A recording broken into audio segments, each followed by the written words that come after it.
Hello दोस्तों, आप सभी का स्वागत है हमारे यूट्यूब चैनल स्टडी के दीवाने पर। आज हम देखेंगे एसएससी जीडी कांस्टेबल का प्रैक्टिस सेट फर्स्ट। इसमें जीके जीएस के प्रश्न रहेंगे जो पिछली एग्जाम में पूछे गए हैं। तो वीडियो को शुरू से लास्ट तक जरूर देखिएगा। और यदि आप हमारे चैनल पर नए हैं तो चैनल को सब्सक्राइब कीजिए और बेल आइकन का बटन जरूर दबाइए, जिससे आने वाले जितने भी प्रैक्टिस सेट है उसका आपको नोटिफिकेशन प्राप्त हो सके। अब देर न करते हुए हमारे को टॉपिक पे आते हैं। पहला प्रश्न है, भारत में निम्नलिखित में से किस राज्य में जन्म दर न्यूनतम है?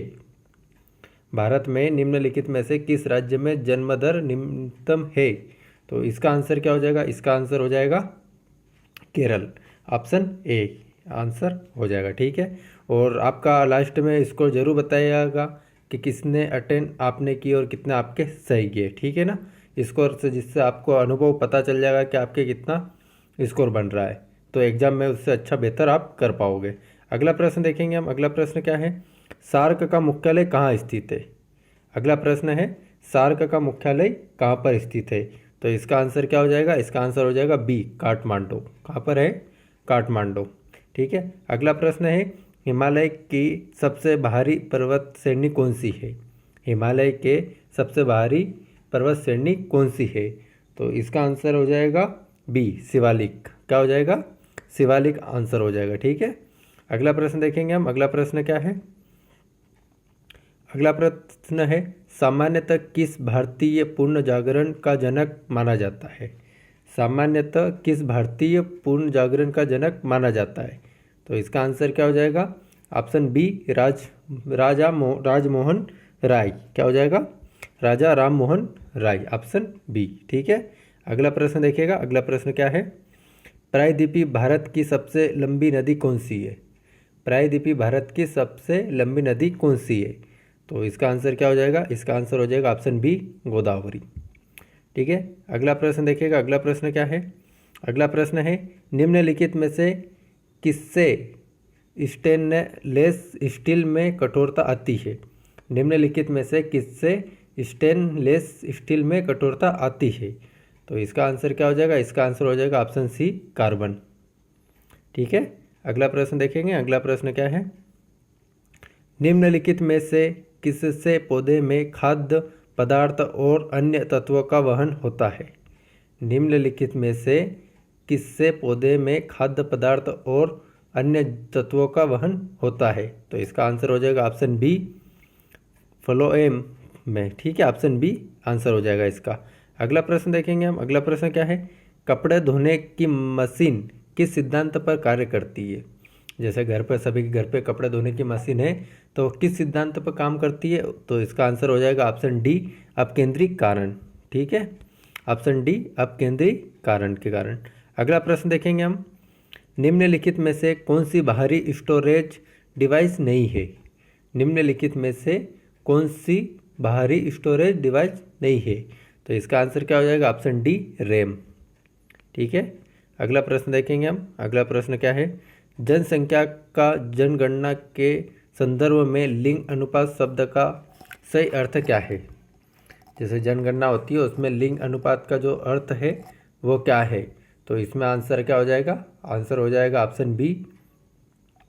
आंसर हो जाएगा ऑप्शन बी, 1000 पुरुष पर महिलाओं की संख्या। ठीक है ना। अगला प्रश्न देखेंगे हम। अगला प्रश्न क्या है? राजस्थान में परमाणु शक्ति केंद्र कहाँ पर स्थित है? राजस्थान में परमाणु शक्ति केंद्र कहाँ पर स्थित है? तो इसका आंसर हो जाएगा ऑप्शन सी, रावत भाटा। ठीक है ना। अगला प्रश्न देखेंगे। अगला प्रश्न क्या है? कितनी भारतीय भाषाओं में सर्वोत्तम लेखन के लिए साहित्य अकादमी पुरस्कार दिए जाते हैं? कितनी भारतीय भाषाओं में सर्वोत्तम लेखन के लिए साहित्य अकादमी पुरस्कार दिए जाते हैं? जो साहित्य के पुरस्कार मिलते हैं कितनी भाषा में मिलते हैं? तो इसका आंसर हो जाएगा ऑप्शन डी, 24 भाषा में। ठीक है ना। अगला प्रश्न देखेंगे हम। अगला प्रश्न क्या है? निजता का अधिकार किसके अधीन आता है? जिसका निजता का अधिकार मतलब स्वतंत्रता का अधिकार किस के अधीन आता है? कौन सा अनुच्छेद है? तो इसका आंसर क्या हो जाएगा? अनुच्छेद 21, ऑप्शन सी। ठीक है ना। अगला प्रश्न देखेंगे हम। शाहजहाँ के शासनकाल में कौन सा विदेशी यात्री भारत आया था? शाहजहाँ के शासनकाल में कौन सा विदेशी यात्री भारत आया था।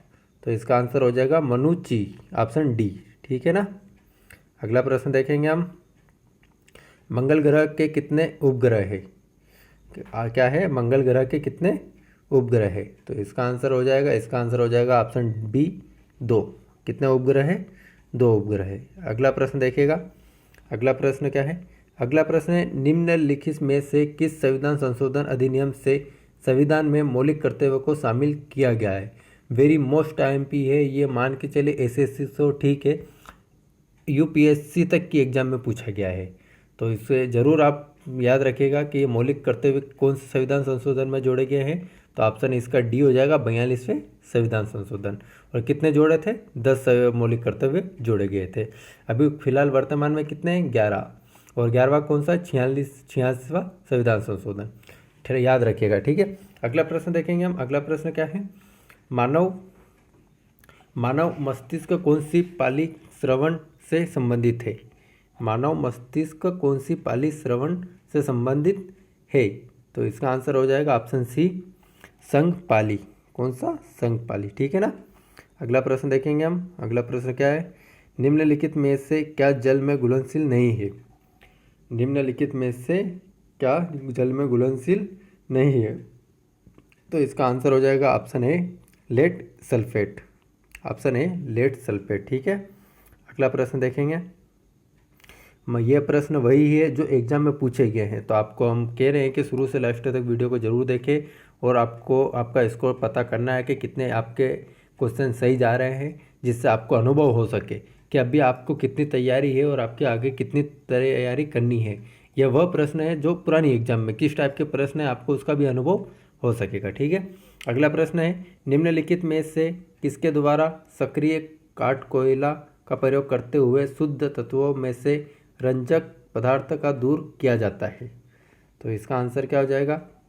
इसका आंसर हो जाएगा सी, ऑप्शन सी, अधिशोषण। अगला प्रश्न देखेंगे। अगला प्रश्न क्या है? चार्नोबिल महाविपत्ता किसके प्रदूषण का परिणाम है? चार्नोबिल महाविपत्ता किसके प्रदूषण का परिणाम है? तो इसका आंसर क्या हो जाएगा? ऑप्शन डी, रेडियोधर्मी अपशिष्टता। ठीक है, ऑप्शन डी, रेडियोधर्मी। अगला प्रश्न देखेंगे हम। अगला प्रश्न क्या है? केरल तट पर रेडियो एक्टिव प्रदूषण निम्नलिखित में से किस कारण से हुआ? केरल तट पर रेडियो एक्टिव प्रदूषण निम्नलिखित में से किस कारण से हुआ? तो इसका ऑप्शन हो जाएगा ऑप्शन सी, थोरियम के कारण हुआ। ठीक है। अगला प्रश्न देखेंगे हम। अगला प्रश्न क्या है? अगला प्रश्न है, स्तनधारियों में उत्सर्जन का एक महत्वपूर्ण कार्य निम्नलिखित में से कौन सा अवयव करता है? स्तनधारियों में उत्सर्जन का एक महत्वपूर्ण कार्य निम्नलिखित में कौन सा अवयव करता है? तो इसका आंसर हो जाएगा ऑप्शन बी, गुर्दे, है ना, जिसे वकृत कहा जाता है। अगला प्रश्न देखेंगे हम।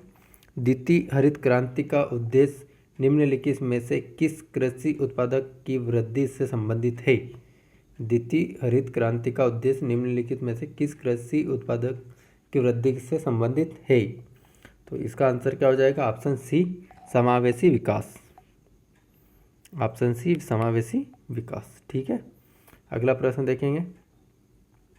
भारत के उत्तर पश्चिम भाग में शीतकाल में निम्नलिखित में से किस कारण से वर्षा होती है?